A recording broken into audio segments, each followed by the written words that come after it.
let's start with this question. Ano nga ba ang Soji? I think everyone's familiar with Soji. So ano nga ba yung Soji? So ang SOGI or SOGI SC no ay sexual orientation, gender identity and expression. Sexual orientation, gender identity and gender expression. Tapos yung SC ay sex characteristics. So in Pantay, we try to discuss the SOGI SC framework by starting with differentiating no yung sex and gender. So sex is of course it is a sign at birth. It is marker no assigned to an infant based on their anatomical and other biological characteristics. Sa Tagalog, isa itong takda sa napagmasdang ari o genitalia pagkapanganak no. So ito yung ang nagsasabi nito ay yung doktor no, hindi yung nanay, hindi yung tatay, yung doktor na nagpaanak doon sa nanay. Tapos yung gender naman, ito yung socially constructed roles, behaviors, expressions, and identities no of girls, women, boys, men, and gender diverse people. So, ito yung mas kultural na pagkilala sa sariling identidad natin. Ayon ito sa simbolo at kahulugan ng isang lipunan sa isang panahon. So, ibig sabihin, yung gender, nagpapalit-palit siya no, sa bawat lugar at panahon. Yung pagtingin natin sa pagiging lalaki ay magkaiba sa pagtingin ng mga Pilipino sa pagkalalaki ng panahon ni Jose Rizal o sa panahon ni Lapu-Lapu, no? Magkaiba yung tingin natin. For example, nung panahon nila Lapu-Lapu, 'di ba? Mahaba yung buhok ng mga lalaki and that was okay, that was fine. Pero sa atin ngayon, medyo okay na rin, medyo pwede na rin magpahaba ng buhok yung lalaki, pero nung panahon nila Rizal, bawal, no? Mas ah kinikilala yung pagkalalaki kapag maikli yung buhok, kapag mas presentable tignan, ganyan. Same with pagiging babae, no? Ganun pa rin yung ating pagtingin. Iba-iba rin yung pagtingin natin sa pagkababae sa panahon at lugar. For example, magkaiba yung tingin natin sa pagkababae sa Pilipinas versus sa Indonesia or sa Japan, 'di ba? May mga ganong aspeto bilang ito ay cultural. Um Ayan, so to talk more about the SC, no, on the sex characteristics, ito yung primary and secondary sex characteristics na tinatawag, no? So meron siyang dalawa. Yung una includes the inner and outer genitalia and or chromosomal and hormonal structure, no? So ito yung XXXY, ganyan. At saka yung inner and outer genitalia sa typically male ay penis and testicles, typically female ay yung mga ovaries, uterus, vagina, etc.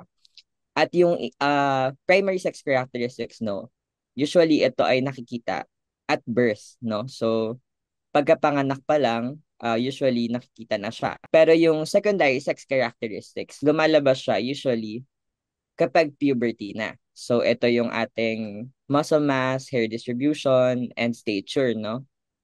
So ito yung pagkakaroon ng balakang kapag babae, pagkakaroon ng Adam's apple pag sa lalaki, pagkakaroon ng buhok sa kilikili, sa binte, sa braso, no? Minsan, nakikita rin natin sa mga ating trans brothers and sisters na nagka-transition, no? So for some people, their sex characteristics are unclear, no? Sometimes at birth, but also sometimes on their puberty or adult life.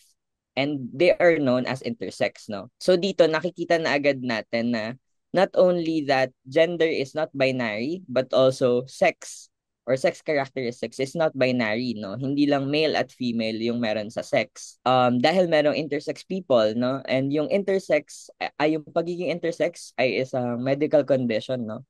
I think there are 44 intersex conditions. Mhm. So even them, Madami eh. their case is diverse, di ba?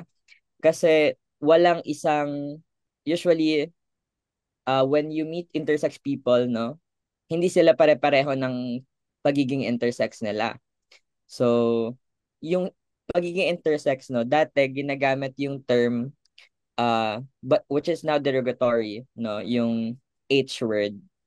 They used to describe the Aphrodite, yung son ni Hermes and Aphrodite, ayun. Yes.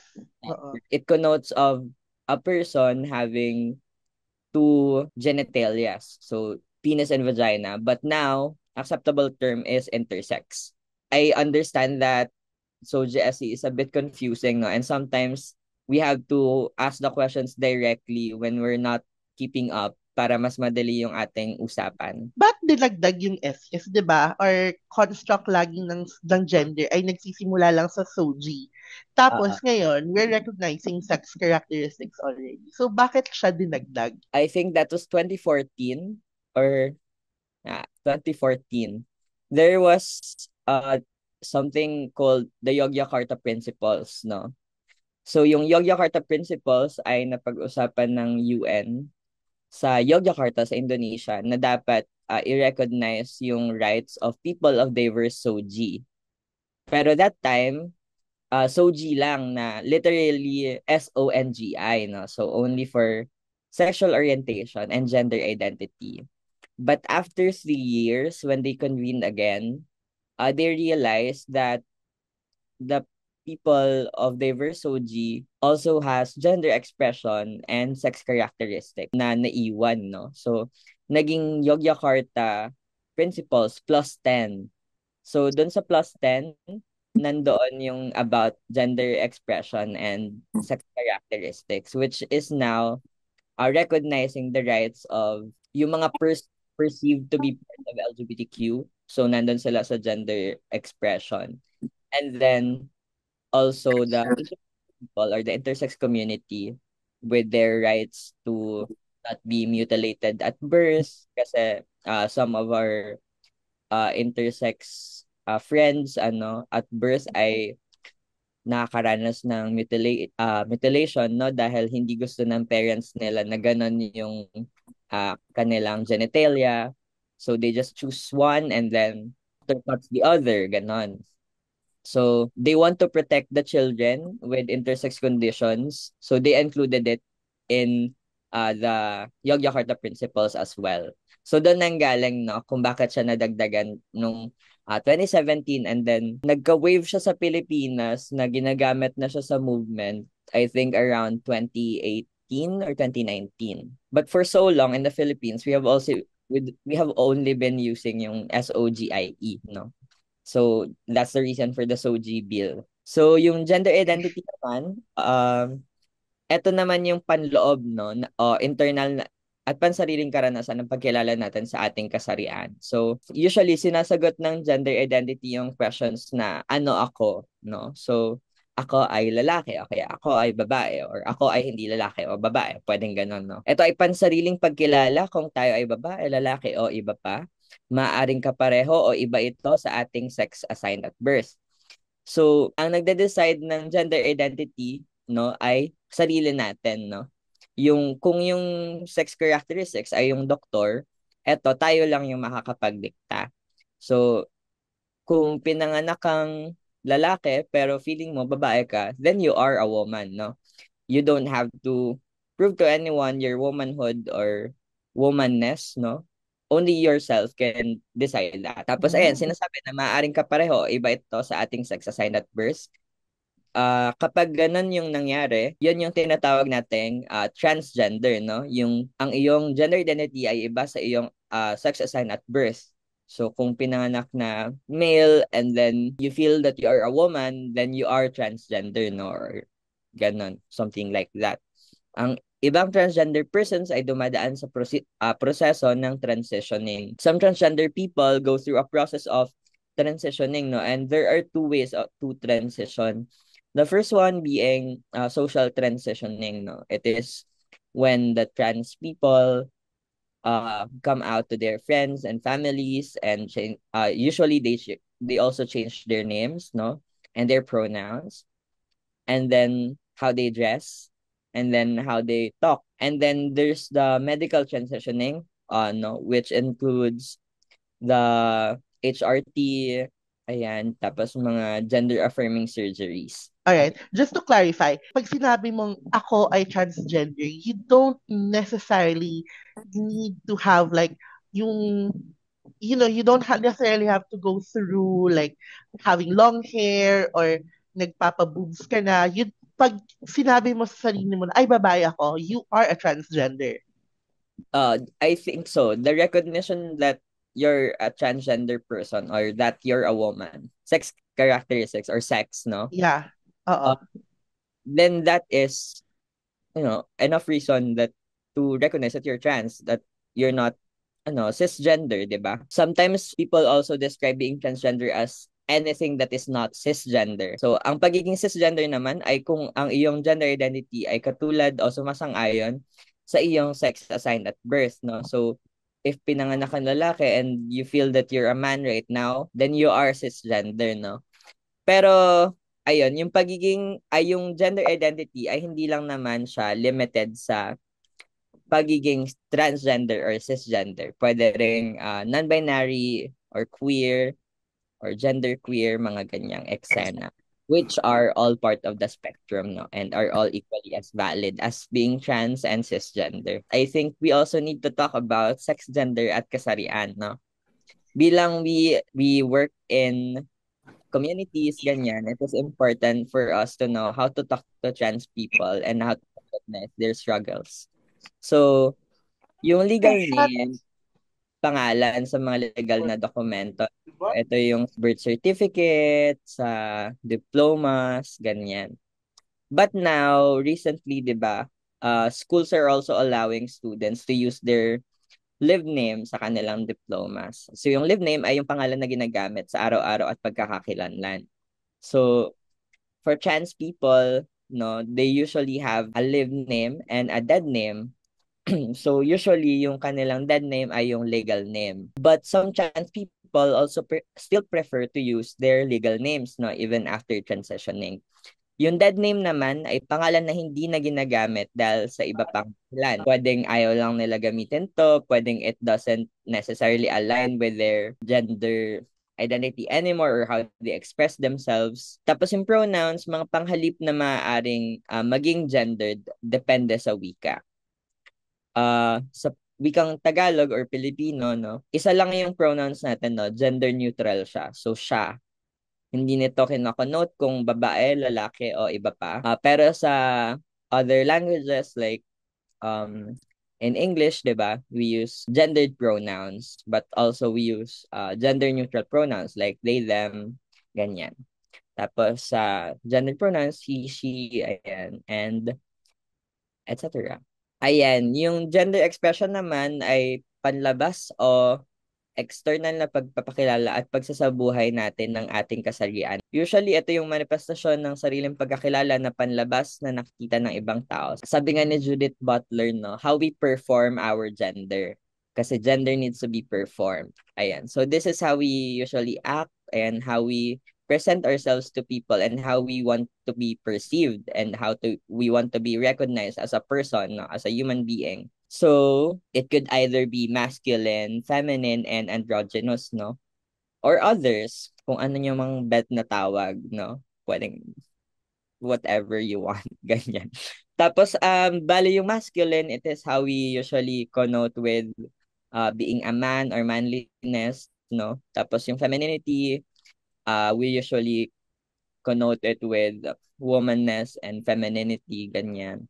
Si androgynous is of both. Kasama din sa gender expression, kaya ako nabanggit kanina yung social transitioning for trans people ay yung pronouns, ganyan. Pwedeng sound of voice is also part of your gender expression. Haircut, ayan. How you dress yourself. So, Jake, so for example, di ba, when we say sexual characteristics, ito yung for the that's what's down there, right? That's what's in between our legs, correct? Tapos si gender identity is how we describe or paano natin it's the gender that we want to embody. So my question ako when it comes to gender expression. So for example, what if I'm a cisgender, I'm male assigned at birth and I am a cisgender male. Pwede ba akong yung gender expression ko ba masasabing feminine kapag mas bet kong mag-crop top or gusto magpa-long hair? So, the thing about Soji SC, no, it doesn't necessarily have to do anything from each other. other than it Mm. is a source of discrimination. Usually, ang oppressors ay cisgender men. No? So, ayun. So, wala silang necessarily kinalaman sa isa't isa in terms of connection na parang porket babae ka pinanganak, dapat maging babae ka na rin, tas dapat feminine Mm. ka rin. No? So, hindi sila magganon. Hindi sila basically checklist or requirement. It could be mix and match, no? And it could be a form of self-discovery as well. Kasi like what you said, if you're a cisgender man, no, you identify as a man, but you want to wear crop tops, but you Mag-skirt. also, and you also like skirts, but you still like women, and 'di ba? That's okay. Wala Mhm. nalaman sa isa't isa. Femininity doesn't necessarily have to do anything with heterosexuality, 'di ba? Women Oh, and like girls. So why can't yeah. men be feminine and not like girls as well? So ito yung just to ano, I mean just probing lang for the sake of our participants. So for example, dito pumapasok yung mga babaeng we call them butch. Like Mm-mm. babae sila but they act like a man. That's their gender expression yon. Oo. Yung mga boyish. Mm. Parang gender expression siya, yung pagiging butch lesbian since they still identify as a woman, ano. It just so happened that they are masculine and they like girls too. Ah, I see. So magkakaiba talaga sila. It does not necessarily have to follow. A certain order or anything. It's pick and choose, Alright. mix and match, ganyan. What feels comfortable with you, gano'n. Yung kung ano yung bumabagabag sa isip niya about gender. Yung book ni Judith Butler na Gender Trouble is a really good starting point, no, on discovering what gender is. Ayan, dito na tayo sa sexual orientation. So kung yung gender identity kanina, it usually answers ano ka or kung ano yung nararamdaman mo sa loob. Tapos yung gender expression is how you show it outside. Yung sexual orientation naman ay kung kanino ka nagkakagusto. Yung orientation, sexual orientation, o pwedeng isiping direksyon ng attraction. So, dapat merong, kapag direction, no, dapat may patutunguhan siya. May pinanggalingan, tapos may patutunguhan. So, important alamin na yung gender identity mo, tsaka yung gender identity nung kung kanino ka nagkakagusto. Not necessarily. Or pwede ring gender expression kung saan ka nagkakagusto, no? So, ganon. Kung kanino ka nagkakagusto o naaakit, no? Pwedeng yun din yung framing nung sexual orientation. Ito ay maaaring emotional, physical, sexual, or romantic attraction. So, pinaghihiwalay natin yung emotional and romantic sa ano no, physical and sexual kasi sometimes we're just sexually attracted to other people and not necessarily romantically or emotionally attracted to them. And sometimes we're only just emotionally attracted to a person and not sexually attracted to them, no? Kabilang na ang kakulangan o kakaunting attraction. So, if possible na magkaroon tayo ng attraction sa mga tao, possible din na hindi tayo magkaroon ng attraction, no? And that is equally as valid. So, ito yung parang mga pwedeng commonly known sexual orientation, no? One is the heterosexual. If you are born male and you're attracted to women, it's usually straight or heterosexual. But we don't necessarily use ano no, yung straight anymore, but only queer people can use it. Charot. It's our slur for straight people. Charot. So yung homosexual naman, if you're other people who share your gender identity, no. So if you identify as a man, you're attracted to men, and then you're a homosexual. I have the news for you, Felicia. Charot. So that's the same way if you're a woman and you're attracted to women, no? So that's also homosexual or lesbian. Sa lalaki, gay ang tawag. And let's not forget that these are adjectives, no? Etong words na to ay adjectives. Let's avoid using them as nouns. Let's not call uh gay men just gays, the gays. That's weird. And Mhm. ano no, let's not call lesbian women just the lesbians, no? It's weird. Oo. Let's use the words as adjectives to not necessarily hurt other people. Yung bisexual, ito ay attraction to two or more genders. It used to be just a definition for being attracted to just the, kasi dati 'di ba ang recognize lang natin na gender ay male and female, ganyan. Female. Akala natin same lang siya sa sex. So dati, ang tawag natin bisexual kapag you're attracted to to both genders. Pero nung na-recognize natin na gender is diverse, ganyan, so we try to use bisexual as a term for people who are attracted to two or more genders na. And yung pagiging bisexual, it doesn't need to mean that you're attracted to men and women like 50-50, no? Hindi naman ganun yung requirement. Pwedeng Oh.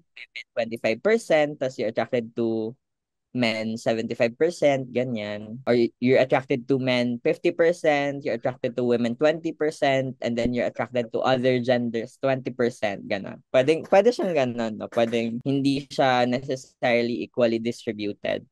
Yung That's pansexual, great to clarify, Jake, no? Kasi parang people always say na, ay, yung mga bisexual, they're just like gay men who are in denial. Kasi parang they would say na, ay, bisexual siya, pero halos lahat ng, yung na-attract siya mostly to men. So, it's a great thing to clarify na when you say you're bisexual, it does not necessarily have na you are attracted to, like, equally attracted to men and women. yes, and it's the same for, ano no, for cis-passing na bisexual women too. Especially if they have a dating background of mostly men, no? They are judged kapag nag-date sila ng men, sabihin, ay, so hindi ka na bisexual kasi you're attracted to, your jowa now is a boy, no? Is a So, does that mean straight na sila? Hindi. They're still bisexual, no? It's just so happen that the person they're dating is a different gender from them. Yung pansexual naman, coming from the word pan, no? It is the attraction to all genders, no? And then asexual na, so, laging tinatanong, no, na kung anong difference ng bisexual and pansexual. If ang ibig sabihin na ng bisexual ay attracted to two or more, ganyan. Tapos yung pansexual ay attracted to all. So, anong difference nila? Parang basically the same naman na, di ba? Pero, yung pansexual kasi, originally, it was used by non-binary people, no, to identify their gender, their sexual orientation. Kasi, di ba sabi natin kanina, yung sexual orientation, importante yung pinanggagalingan na gender identity ng attraction. So, ang trouble for them ng pagiging bisexual ay it denotes that there is a certain gender that it is coming from. So, kapag lalaki ka, di ba, and you're attracted to men, women, and non-binary people, ibig sabihin, lalaki ka pa rin, no? the yung trouble ng non-binary people ay they don't want to connote to just one gender na pinanggagalingan ng attraction. So ginawa nila yung word na pansexual kasi hindi sila comfortable with the bisexual term as it connotes the cisgender narrative, no, na parang lalaki tas attracted to babae at lalaki, no. So they don't want to subscribe to that binary system. So ginawa Mm. nila pansexual to, ayun, for non-binary people to identify them. May Not question necessarily. ako, Jake. Could it be possible that is it under sexual orientation, and would it be possible also that I am sexually attracted to a certain gender, pero hindi ako wala akong romantic feelings for that person, and vice versa? To answer the question directly, yes, they can, and they can still identify as straight kasi nga sexual attraction is different from romantic attraction, no? Just because they want to have sex or sometimes be sucked by another man doesn't necessarily mean that they want to date men already, no? And it's the same way for girls, no? Just because they want to kiss girls sometimes, ganyan, doesn't necessarily mean that they are already lesbians or lesbian women or bisexual women. They can still identify as straight as long as they identify it. What if I catch myself misgendering? What if I get confused pa rin? How Mm-mm. do I react to that, or what should I do? Just say sorry and ask the person how they want to be addressed, no? And sometimes I think it's better to practice gender neutral terms or conversations, no?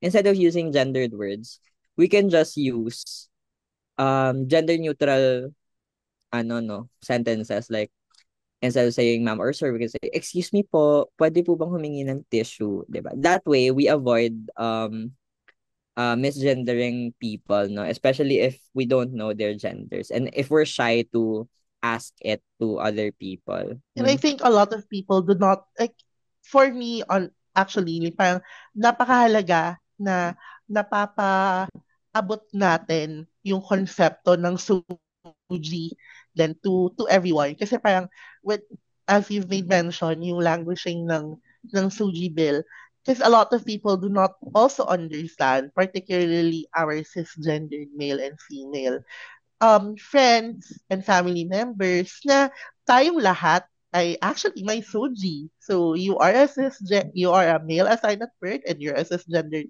man at yun ay SOGI. May SOGI tayong lahat.